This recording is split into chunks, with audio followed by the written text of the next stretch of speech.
Bom, oi amigos, boa noite.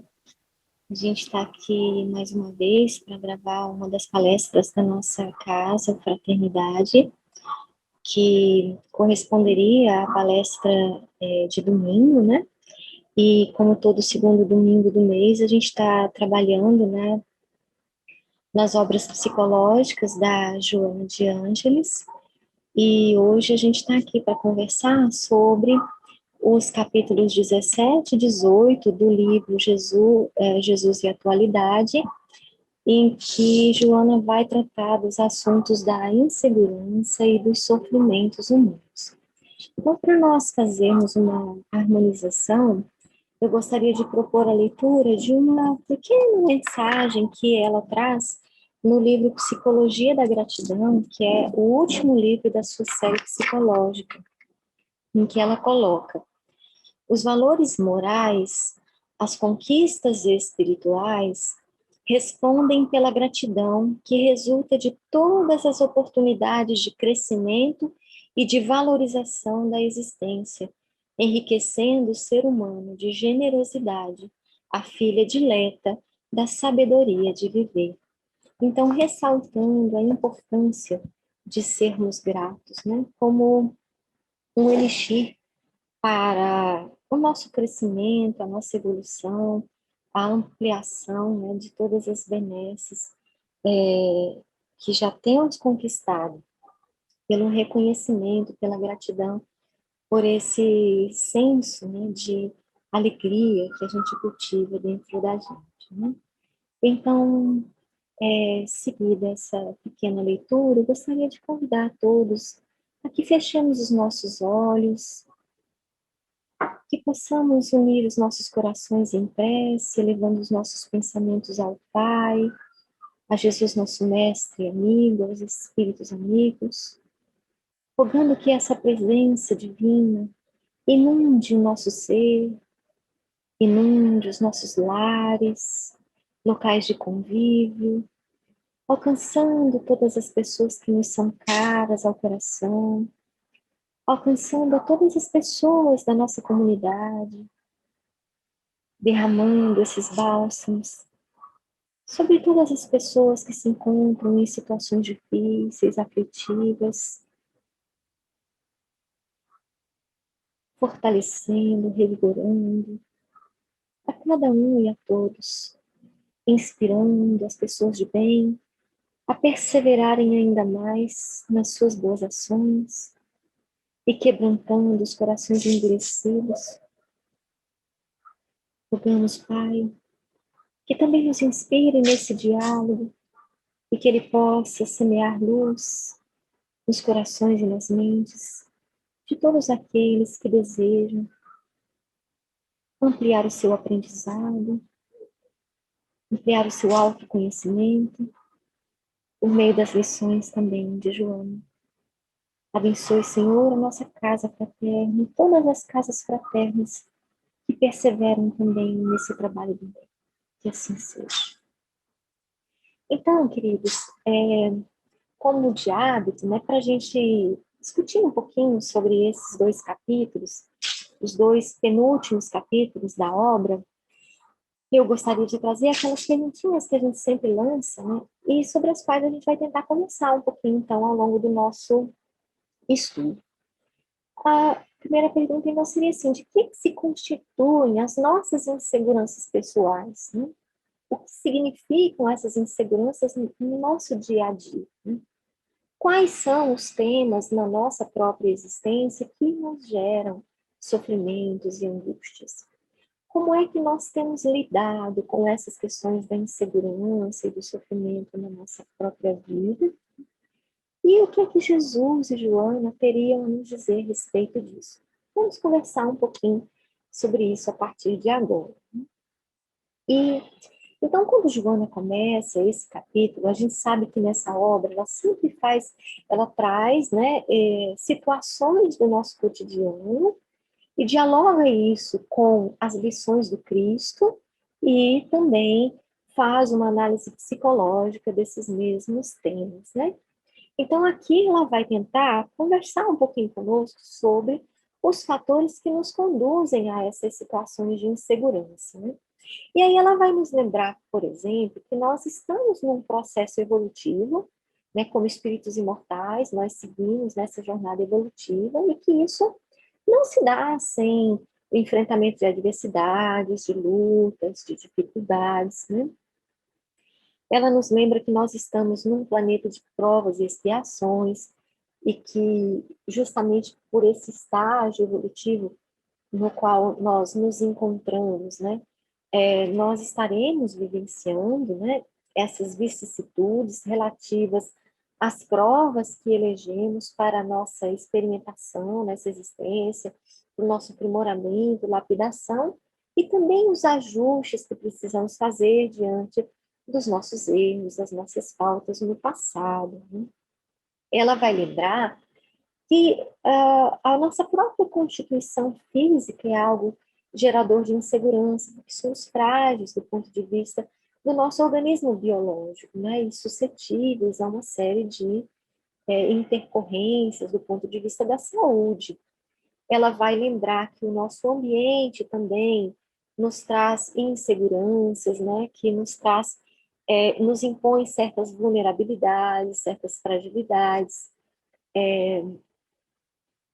Também Joana vai nos falar de coisas que trazemos de outras existências, nossas heranças deste passado, né?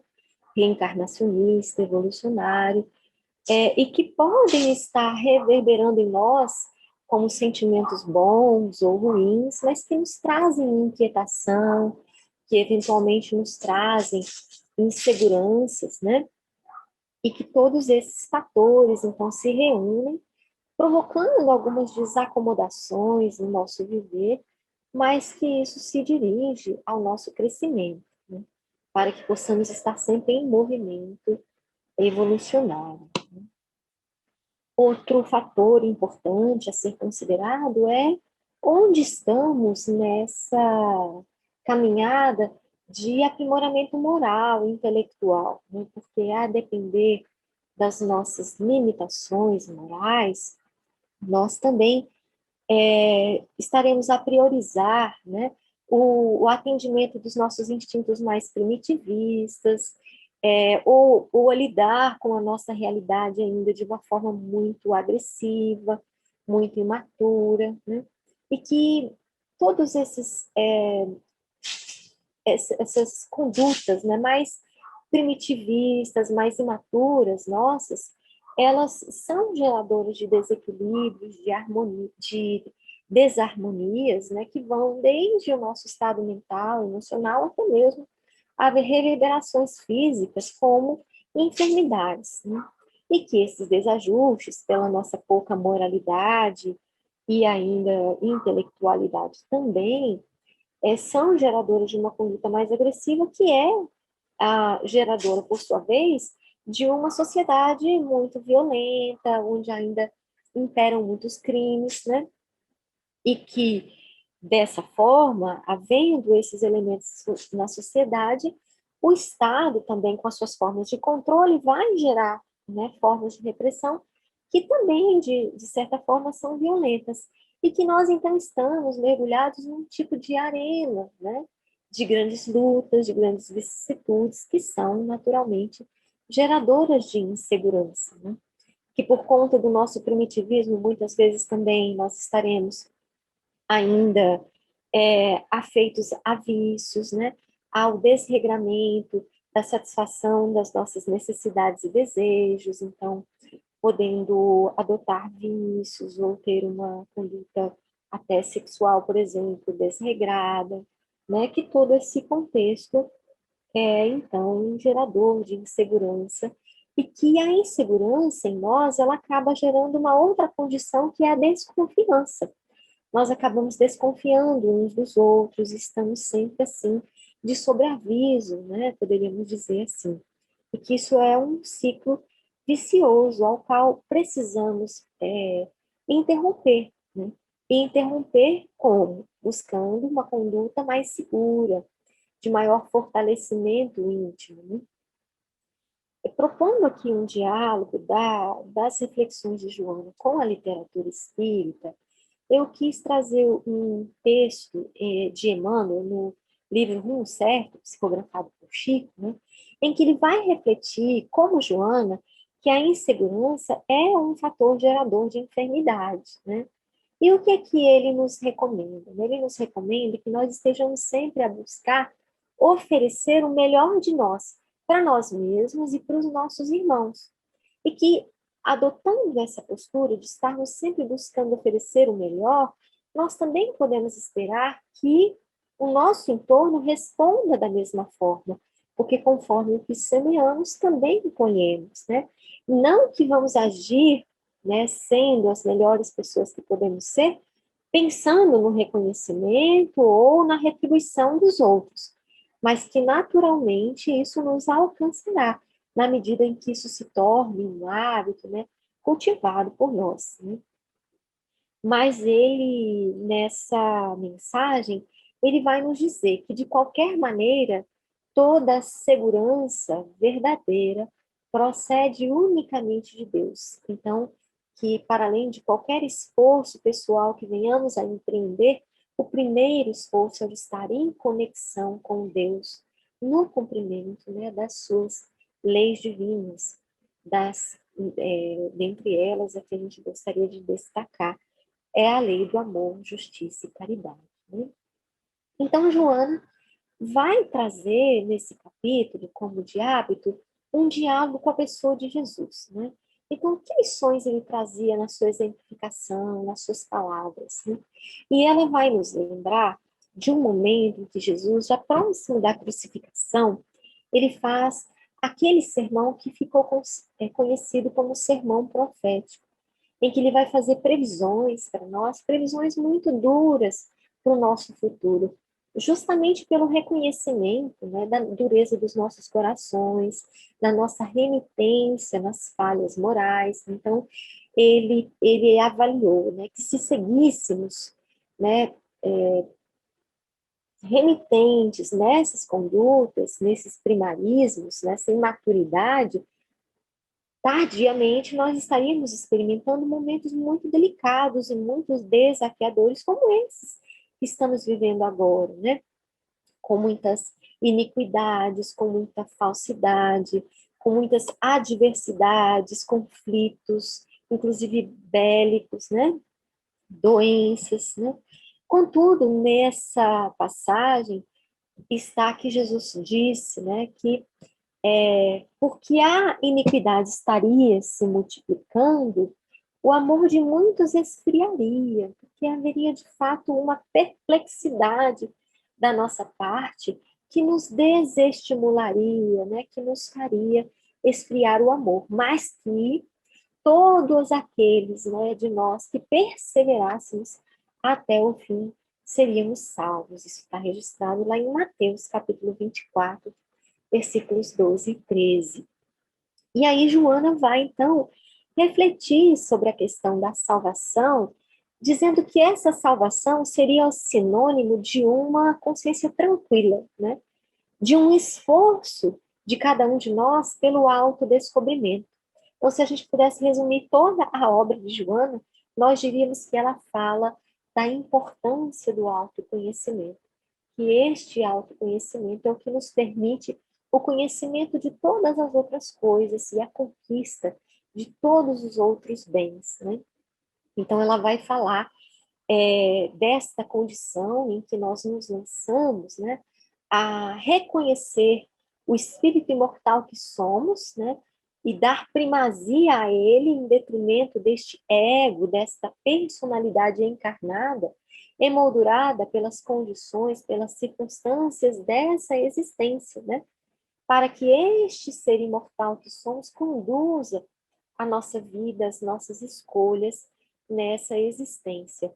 E assim estaríamos interessados na conquista dos bens espirituais, né, de forma primeira, de forma prioritária, né, entendendo que a conquista das coisas mundanas, materiais, são meio para essas conquistas maiores e não a finalidade última. Nesse sentido, estaríamos também trabalhando para desenvolver virtudes cada vez mais elevadas, mais sutis, domando, né, disciplinando os nossos instintos, as nossas pulsões, os nossos impulsos mais primários e mais materialistas, né? Ela fala da salvação como este momento em que nós ampliamos a nossa consciência para reconhecermos quem somos, para reconhecermos qual é o nosso propósito último na nossa existência, né? Na nossa realidade no mundo, traçando metas, objetivos elevados e caminhando com maior confiança, com maior otimismo e com fidelidade ao propósito, né, a esses propósitos maiores.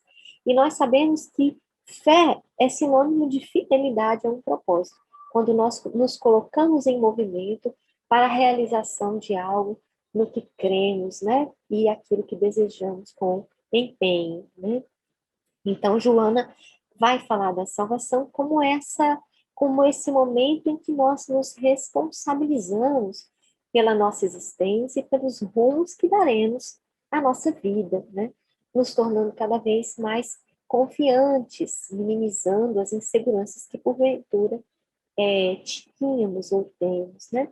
Não que elas serão extintas, mas elas serão em menor volume e terão menor impacto na nossa vida, porque estaremos nos preparando mais e nos fortalecendo mais, né? E aí fica sempre aquela pergunta, né? Como é que a gente identifica esse nosso propósito superior, né? E é importante que nós busquemos esses sinais que a nossa própria vida nos dá, que os acontecimentos na nossa vida nos permite observar, né? Que coisas se colocam para nós na nossa existência como desafios? Quais são as circunstâncias, os elementos, as pessoas, as vivências que nos inquietam? Porque essas coisas que inquietam o nosso ser, elas são espelhos da nossa própria alma, né? Do nosso próprio ser íntimo, né? Então, estando atentos a isso, nós sabemos aquilo a que nós temos que nos dirigir para o nosso aprimoramento, buscando sempre esse equilíbrio, né?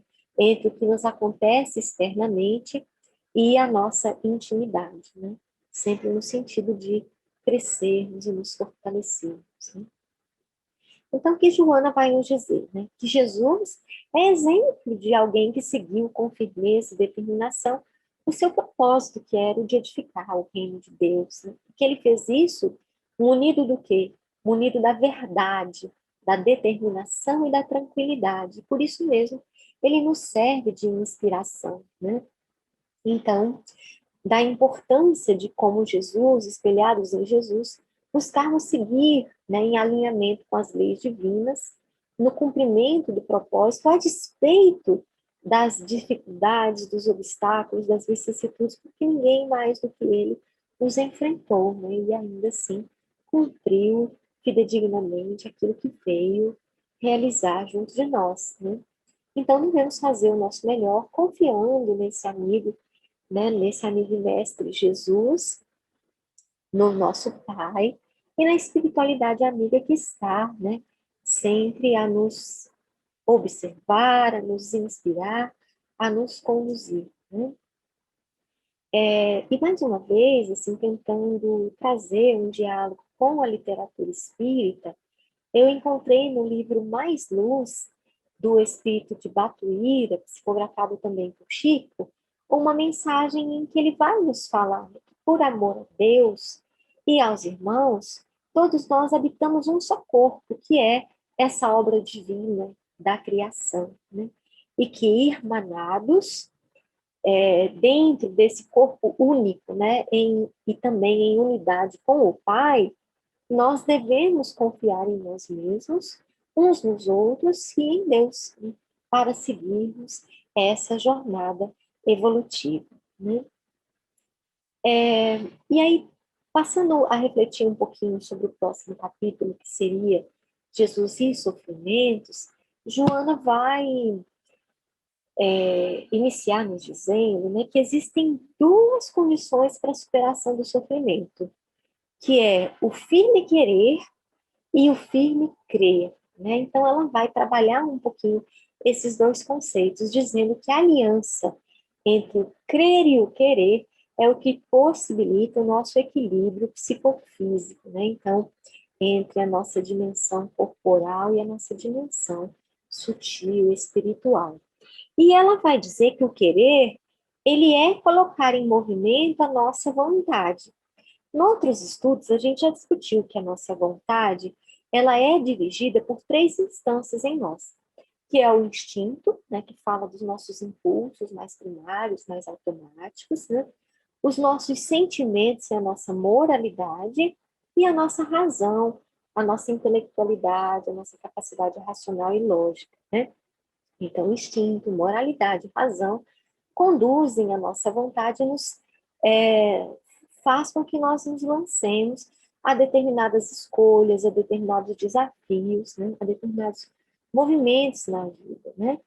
E nós vamos lembrar, como Joana nos faz lembrar nesse capítulo, que Jesus, ele trabalhou muito essa ideia do querer, né? Também com a ideia do crer. Tanto que quando qualquer pessoa se aproximava de Jesus, buscando uma cura, buscando uma intervenção, o que é que ele dizia? Né? A primeira pergunta que ele fazia: o que queres que eu te faça? Né? Deixando claro que era preciso que as pessoas tivessem clareza daquilo que desejam, né? Daquilo que querem, e demonstrassem que estão colocando em movimento essa sua vontade, indo até Jesus. Tanto é que Jesus nunca foi atrás de ninguém para realizar uma cura, né? Mas ele sempre atendia a um movimento pessoal, né? Então, Jesus está nos falando disso. E ao final dessa intervenção, dessa cura, deste algo que Jesus empreendia em favor de alguém, ele sempre dizia: a tua fé te salvou, né?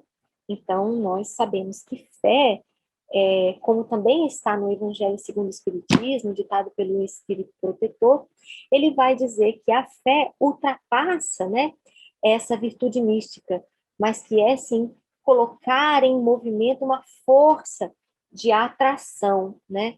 É uma espécie de magnetismo que vai nos atrair para aquilo que desejamos, né? Ou que vai conduzir os nossos movimentos para o alcance de algo a que nos empreendemos sempre, né? Então, fé não é um ato contemplativo, não é uma virtude íntima apenas, mas também é a tradução de uma fidelidade que nos lança, que nos coloca em movimento, em direção a algo, né? E Joana, então, ao tempo em que fala das curas de Jesus, ela vai ponderar que a doença, ela é um sintoma de um desarranjo espiritual.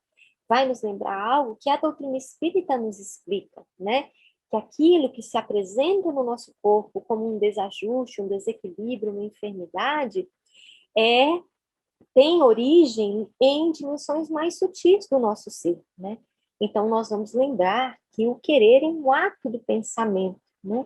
E que se nós colocamos a nossa vontade de forma adoecida, de forma desequilibrada, a gerar desequilíbrios físicos em nós, também nós podemos colocar esse nosso querer para gerar equilíbrio e saúde, né? Na doutrina espírita, nós vamos nos lembrar da obra Pensamento e Vida, ou da obra Mecanismos da Mediunidade, em que se fala do poder do pensamento para a transformação das condições materiais ao nosso entorno, né? E também para a nossa própria saúde física, né?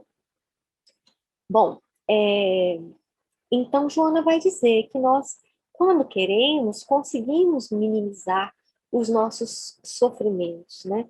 Mas é preciso que nós façamos essa reflexão, né? Esse reconhecimento de que o que está na base dos nossos sofrimentos tem origem nos nossos pensamentos, que definem, por outro lado, as nossas escolhas, né? Então, resultam, de toda forma, de semeaduras que temos feito, né? E que para superar esses sofrimentos é preciso que nós abandonemos essas zonas de paralisia ou mesmo zonas de conforto na qual nós nos colocamos, né? que nós abandonemos o medo de nos responsabilizarmos pelo rumo da nossa própria vida, que nós abandonemos esses sentimentos de autopiedade, de autojustificação, ou mesmo de transferência de responsabilidade, né? E entendamos que nós precisamos reconhecer quais foram os nossos movimentos que nos conduziram às situações nas quais nós nos encontramos nesse momento, né? E que estratégias, que recursos temos, íntimos e também do meio onde nós nos encontramos, para mudarmos essa realidade, essa condição, né? E Joana vai falar que a responsabilização é o pontapé inicial para isso, né? Porque semeando estaremos sempre colhendo, né? Então ela vai trabalhar um pouquinho mais essa ideia do crer como decisão, como sinônimo de maturidade, né, moral, intelectual nossa, né? E vai falar que esse senso de fé é algo que está inato em nós, né? Nós vamos lembrar da lei de adoração, que é uma das leis divinas, imutáveis, eternas, né? E que fala que nós nascemos com isso, né? Na obra A Gênese, Kardec vai comentar também, né, essa questão da fé como essa força atrativa, magnética, e que está colocada no nosso ser desde a nossa criação, ainda como princípios inteligentes, simples e ignorantes, mas onde Deus semeou essa condição, né? Justamente para que nós nos lançássemos a essa jornada, né, milenária de planificação, de aprimoramento, de perfectividade, né? Então, a fé é uma herança arquetípica, né? Algo que está é uma imagem primordial, milenária, que está no nosso inconsciente coletivo e que nós precisamos acionar, que nós precisamos cultivar e alimentar para que cresça, se expanda dentro de nós, né? E daí, então, Joana vai nos dizer que essa vontade firme conduz também a uma fé firme, né? Inabalável, né? E isso nos coloca em movimento, né? Então, é preciso reconhecermos o nosso empenho, e quando fazemos isso, quando reconhecemos que estamos empenhados, nós passamos a ter confiança, né? A crer nos resultados, porque estamos vendo os nossos esforços também. Então, ela faz esse percurso, né? Do querer, do crer, do se decidir, do se colocar em movimento e lutar pelo que queremos, né? E aí ela vai, então, finalizar, como todo capítulo ela coloca, né? Fazendo alguns convites para a gente, né? Nos lembrando sempre que a nossa caminhada, ela está nas nossas mãos, né? E aí ela vai nos dizer que nós devemos nos comprometer, então, conosco mesmo, né? Com os nossos propósitos, que devemos nos responsabilizar com a nossa vida, né? Tanto para o bem quanto para o mal, ou seja, reconhecer quais são as coisas em nós que têm nos feito tropeçar ou que têm nos feito paralisar, né? E aquilo que também é potencialidade em nós, é fortaleza em nós e que pode ser utilizado para sairmos de condições difíceis ou alcançarmos melhores condições, né? E essa responsabilidade não é só para conosco mesmo, mas também para com os nossos irmãos, no contexto da família, no contexto do coletivo, do social, né? E ela vai lembrar as palavras de Jesus quando ele diz: Tomai sobre vós o meu fardo e aprendei de mim, que sou manso e humilde de coração, e encontrareis descanso para as vossas almas, né? Então, Jesus também nos deixou essa bússola, esse norte, né?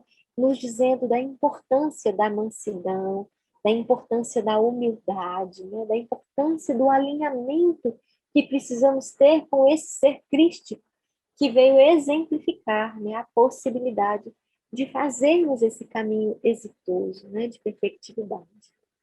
Então, Joana vai ressaltar a importância de que nós sejamos honestos, sejamos verdadeiros conosco mesmo, buscando fazer esse autoexame, buscando esse autoconhecimento, esse autoaprimoramento, né? E que isso precisa ser um movimento de perseverante, que seja um movimento perseverante em nós, né? Um movimento constante, ainda que os passos sejam pequenos, mas que sejam sempre dados para que nós não nos vemos, né? Não nos vejamos paralisados, né? E que principalmente nós não nos paralisemos diante dos nossos erros, nem diante de sentimentos de culpa, né? Olhamos, compreendemos o que aconteceu e buscamos estratégias para a superação, né? Ela vai falar então da importância de que nós não sejamos complacentes com os nossos erros, nem com as nossas dificuldades, mas que tomemos uma firme decisão num sentido de querer, crer e nos esforçar pela felicidade, né? E nós sabemos também, porque a nossa doutrina nos explica que a nossa verdadeira felicidade, ela não pode estar calcada nas coisas materiais e nem nas conquistas individualistas, egoístas, mas que ela está, sim, firmemente calcada no fazer o bem, né, no solidarizar-se, no exercício da caridade, né? Então, ela diz que se surgir dentro de nós a dúvida, né, a insegurança, a angústia, o medo, o sofrimento, que nós nos esforcemos para um acréscimo de vontade, né? Que nós nos miremos naquelas pessoas que triunfaram, que são exemplos, né, de homens de bem, de homens que conseguiram se realizar como seres humanos bons, né, fazendo o bem, praticando a caridade, né? E que nós vamos observar que mesmo esses triunfadores não foram privados ou estiveram livres, né, de dificuldades, de tropeços, de falhas, de erros, né, de lutas, de desafios, mas que talvez a sua principal exemplificação seja exatamente a perseverança, né, o estar sempre se colocando a passos na estrada, né, apesar de todos os desafios, né? Que é preciso que busquemos essa sintonia com o mais alto, né, com os sentimentos, os pensamentos elevados, para que nós alcancemos esse alinhamento e alcancemos a inspiração que nos vem do alto, né? E aí, então, assim, já nas conclusões, eu gostaria de trazer duas frases que a gente elaborou, assim, no sentido de traduzir, de sintetizar as lições de Joana nesses dois capítulos, né? E elas seriam, então, as seguintes: a responsabilização e o comprometimento como antídotos contra a insegurança, né? Assim como a vontade, a decisão, o esforço em direção a um propósito maior, com a confiança em nós mesmos e em Deus, são um antídoto contra o sofrimento, né? E para que nós continuemos nesse exercício, né, de tentar trazer as lições de Joana para ser instrumento, né, ferramenta do nosso autoaprimoramento, do nosso aperfeiçoamento moral e intelectual, eu gostaria de deixar também novas perguntinhas para que a gente siga refletindo, né? E elas seriam, então, as seguintes: será que nós temos verdadeiramente nos comprometido com o nosso fortalecimento moral e intelectual? Será que nós temos, de fato, nos empenhado a nossa vontade na assunção de novas responsabilidades ou das nossas responsabilidades, né? Em direção a sermos verdadeiramente felizes, né?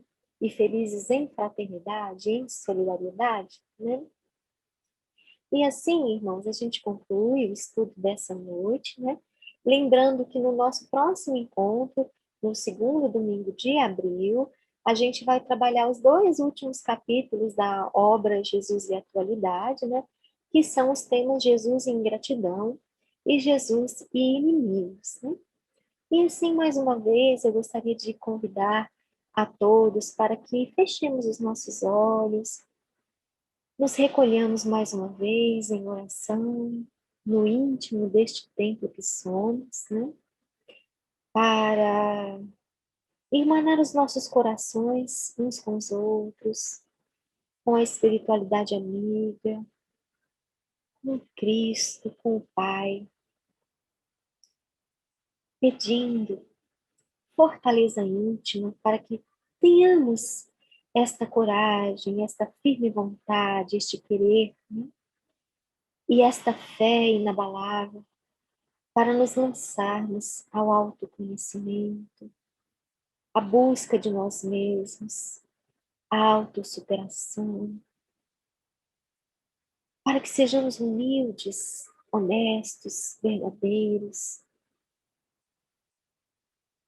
para que façamos isso também de mãos dadas com os nossos irmãos, nessa jornada existencial, mas lembrando que somos seres imortais, numa jornada marcada por isto, pela caminhada para junto do nosso Pai, pela plenificação do nosso ser, para que nos tornemos uns, né? Um só com o Pai. E assim possamos cada vez mais testemunhar o Evangelho, exemplificar o Evangelho e ser luz e sal na nossa própria vida, na vida dos nossos irmãos, da nossa comunidade. Que assim seja. Queridos, gratidão mais uma vez pela companhia, pela presença, rogando que Jesus nos abençoe a todos.